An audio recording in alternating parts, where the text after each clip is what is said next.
Hello everyone, Void here coming back at you all with another Commander video. This time I want to do another top 10 video, but there's just so much to choose from, and Commander Legends has been a ridiculously large set. To be honest, I feel like I could have done a top 40. That's how big it is. So without further ado, let me start it off with number 20, Jeweled Lotus. Now I think this card has a lot of potential. I'm just not really the biggest fan of its restriction. Being able to only spend the mana on your commander really holds it back, and I think a lot of people might be overestimating this card. I still think in certain combo decks it's going to be powerful, especially if you have any kind of way of benefiting from zero-cost artifacts, and then spending that mana on your commander. If that's the goal of your deck, is to get to your commander as quickly as possible, then this is fantastic. It is Black Lotus for your commander. Number 19 is Reshape the Earth. Now, I'm not the biggest fan of these massive 9-mana sorceries. You're going to see one for each color, but there are two that I think are good enough to see consistent play in commander decks. I think Reshape the Earth,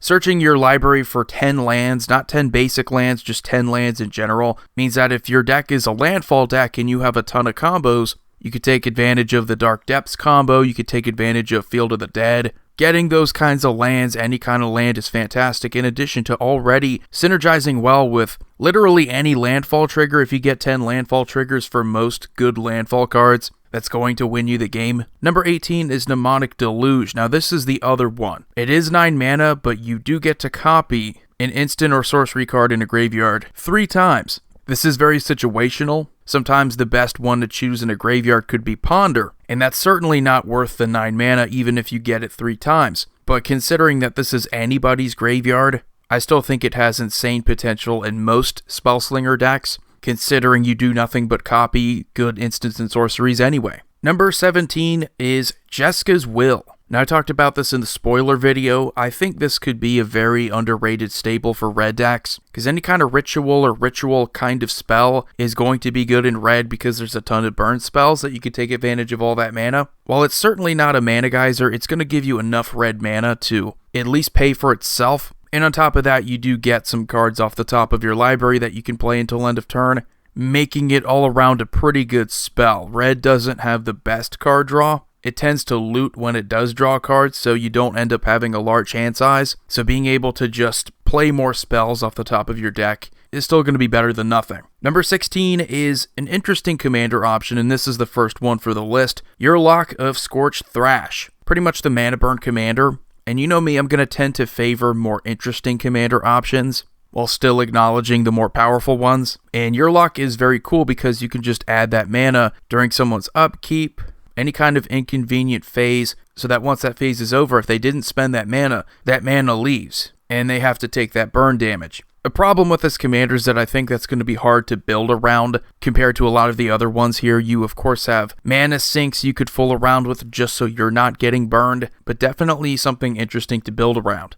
And number 15 is Jared Carthalion True Heir. Queen Marchesa is a very popular commander option, and while I don't think Jared here is going to be much better, I think the Monarch mechanic is perfect for commander, and it's been one of the more fun things to play around with in the last 5 years. This is a little bit different because instead of you getting the Monarch to begin with, you give it to an opponent, which does make it a little bit more difficult. You have to fight for the Monarch, but once you get it back, he becomes pretty much an unstoppable killing machine. Any damage dealt to him, you put that many +1/+1 counters on him instead. Pretty much a vigor. So I think a very good Naya combat-focused, commander damage-focused deck that you could build around.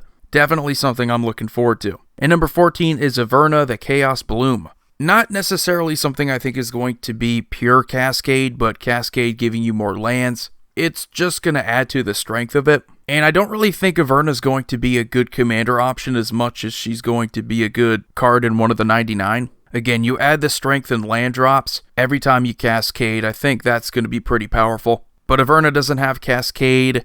She doesn't give cards Cascade. So I think Maelstrom Wanderer and Yidris are still going to be preferred commander options. And then number 13 is Obeka Brute Chronologist. A commander option that I think is not only creative, but one that could also be pretty powerful early on. You pretty much have the ability to time stop on every player's turn. They, of course, have to say yes. but you just end the turn, so any kind of at the beginning of the end step triggers, you skip over that. I don't know how powerful this kind of ability can be, but if you could do this on everybody's turn if they want it to happen, you could be a little bit more political, and I think that's amazing. You could save your opponents if they're facing an instant removal spell that could kill their commander in response in the turn. Very cool card. Number 12 is Blim Comedic Genius. Now, if you're a fan of Zedru, Blim is very similar and I think probably a lot better. The whole idea is to gift your opponents some of your cards, your permanents, and then punish them immediately afterwards. I think that this is more combat focused, could hold it back a little bit, but despite anything that could be holding it back, you still have a pretty good commander option that will actually continue to punish your opponents, even after you give them cards that are probably not going to help them much either. And then number 11, we have Kamal, Heart of Kroza. I think these partner commander options are just going to keep getting stronger and stronger. It's also just going to make the game of Commander a lot more interesting if you can just combo a monocolored partner with a two-colored partner,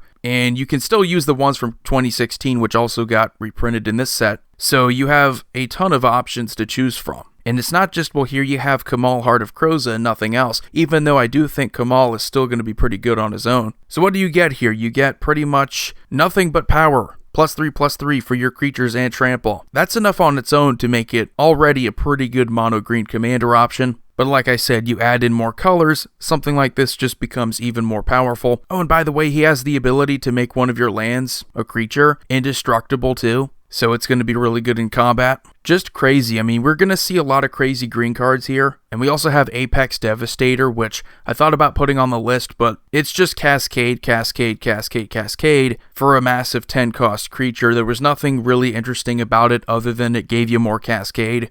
And then number 10 is Liesa, Shroud of Dusk. If you liked Camball, Console of Allocation, we have an even better one now, and it can be your commander option too. So every spell, you have to pay 2 life. It's not non-creature stuff. It does impact you, but you're going to be playing a life gain deck, so who really cares? Oh, and on top of that, you don't even have to pay mana for the commander tax. You just pay life instead. Yeah, this card is pretty busted. I don't know if white-black needed to be much better than it already was, but now you can introduce aggressive stacks with a commander option that's just going to continue to punish your opponents. This is just fantastic. And number 9 is Krark the Thumbless. Easily one of my favorite cards in the whole set. There is already a lot of risk to most coin flip cards in the game. I do like the flavor, though, of combining Krark's Thumb with Krark the Thumbless. So more often than not, you will be able to win your flips. But if you win the flip, you copy your instants and sorceries. If you lose the flip, it goes back to your hand. So there's a lot of risk there. The fact that he's also a partner commander just means you can have even more fun.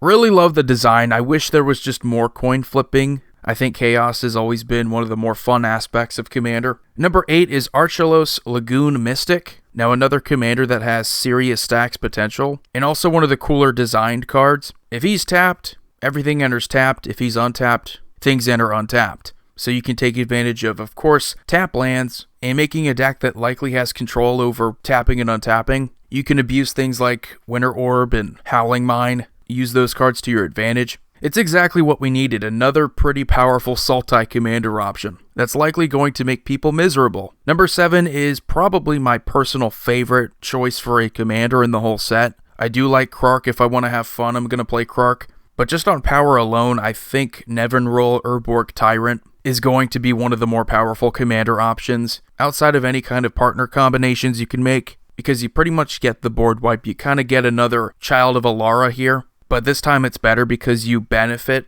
off of those creatures leaving. You get those zombie tokens, you can make a zombie deck, a zombie board wipe deck. I mean, look at Animar back in the day. Anytime you combine good protection with a pretty powerful ability, you're gonna have one of the more dominant commanders from a set. In the number 6, we have Opposition Agent. I love these flash creatures that pretty much interrupt whatever your opponents are trying to do, so we're going to see another one here, but this is also pretty disgusting. You control your opponents when they search their library, so you can choose what they're searching, apparently. And not only that, but the card they choose, which is I'm guessing what you choose, is something you get to play. So if they play a Demonic Tutor, you have the best answer, because not only do you get to stop them from getting what they want, you get to steal something. It's also a creature that's going to stay on the field, so what you have here is kind of like a Praetor's Grasp, but even better because it turns everything in their deck into a Praetor's Grasp for you. if it searches their library. I hope you understand by me explaining that how powerful that is, because tutoring is kind of fundamental for the format. You already have an inconsistent deck, so it's very necessary to play tutors. Literally every deck does it. Just a crazy card. And if you could believe it, I think there are even better cards than this. Number 5 is Sakashima of 1,000 Faces. Better in almost every way than the original Sakashima. Going to still serve the same purpose of copying a legendary creature and getting around that. However, getting around the legendary rule, while it was a fun thing with the previous Sakashima, the legend rule just doesn't apply at all to you. So you get a mirror gallery on a commander option. Something I think is also pretty powerful because you have a lot of things like Rite of Replication where you can take advantage of copying a legendary creature that has a really good ETB trigger, that has a really good trigger in general. So if you have something like Vela the Nightclad, you can keep them out there and then copy something else. And then, okay, it starts to apply, and then all those creatures leave, you have a ton of triggers. So in addition to this just being crazy with any kind of massive copy spell, it's also something that could work against your opponents if they try to get rid of it. Just a fantastic card, and again, kind of like Kamal, this is a partner commander, so it makes it even better. I don't even think it should have been a partner commander. I think it was good enough as is. Number 4 is a tie between Jeska Thrice Reborn and Tevesh Savat, Doom of Fools. I could have given them separate slots, but there's just way too many cards to do that, and I think they're going to serve the same exact purpose for many decks. I think they have very good abilities. You get tokens and good card draw with Tevesh, and you get decent removal, and you can triple the damage a creature would deal. Those are already pretty good abilities, but you know me, I don't really care so much about the loyalty abilities if they don't synergize with your commander. These can both be your commander. They're also partner commander options. And it's not partner with each other, it's partner with any other partner that has the simple keyword partner. So you can use Jeska with Bruce Tarl to not only get the double strike off of Bruce Tarl, but you can triple the damage anything that has double strike will deal, which will likely deal commander damage with Bruce Tarl. So that's freaking sweet. I just like the idea of having a partner commander that's a planeswalker and a partner commander that isn't. This means that if you have a planeswalker as your commander, you still have a way to deal commander damage. That's something that planeswalker commander decks didn't have before. So the partner mechanic definitely gives you a leg up. Number 3 is Akroma's Will. Now I really like the Will cards because they give you a lot of versatility. This one is my favorite. If you have your commander, you get to choose both of these modes, and you get pretty much just about every good keyword for your creatures until end of turn. If you combine this with what white is already good at, token production, it means you're likely going to be able to win the game, or at the very least put yourself well ahead. It's also pretty defensive because you can give your creatures protection from every color, and indestructible. White has only been getting more powerful in the past couple years. Since Smothering Tithe, it just seems like we're getting better cards for the color, and you're getting better card advantage. But don't forget about White's biggest strength, and that is combat. Number 2 is Wheel of Misfortune. Now, we're never going to get a Wheel of Fortune reprint. That is on the reserved list, and hopefully that's where it will remain. But Wheel of Misfortune is not going to serve the same exact function. I mean, someone's not going to be drawing 7 cards, but 3 of the 4 players are. And that's enough to make it pretty much Wheel of Fortune. It's also a lot more chaotic because you do have some burn damage. The person who chose the highest number is dealt that damage. So you kind of have to be brave here and choose a high number and hope that it's not the smallest number and you draw 0 cards. Fantastic. I really do like this card. I think it's going to fit in to a lot of decks, and Wheel of Fortune is an incredibly expensive card now. Getting around having to reprint it by pretty much making a similar card with a similar mana cost is a great way to kind of just ignore the reserve list for now. But don't get me wrong, I do like it for a Chaos deck. I do think it is unique enough. And then number 1, I don't think this is any surprise. If you were following me looking through the spoilers, whatever day Hullbreacher was announced, I was just in shock. I didn't think we would see a card this powerful. I mean, you do have ways of messing with windfalls, again with Narset Parter of Veils, but you pretty much combine that with a Smothering Tithe. Oh, a Smothering Tithe that your opponents don't get to choose whether or not they pay a couple mana. And you have a recipe for disaster. I think this card is going to be deadly. Blue decks already have the card draw. They don't have to worry about that. It's not like with white, where you could get a bunch of mana off of your Smothering Tithe, but you have nothing to do with it. In blue, you have the card draw. That's a given. Oh, and if you just keep playing windfall effects, because there are no shortage of them in blue, you not only gift yourself a ton of mana, but you're stopping your opponents from drawing any more cards. Oh, and it also has Flash, so it could be used in response to a windfall someone else has, or a Wheel of Fortune. This card is disgusting, and will certainly be one of the more dominant cards to come out of this set. It's certainly an auto-include in every blue deck. But anyway, that's going to do it for the top 20. Let me know what you think about Commander Legends. This was a difficult one to do because there's just so much of it. As I said, I could easily go for a top 40. And if I didn't put a card on the list, it's not because I think it's bad. Again, if you watch my review of the set, I think it's mostly good. It's just these are the 20 I personally liked. But anyway, you all have a wonderful day. Void here signing off. See you all next time.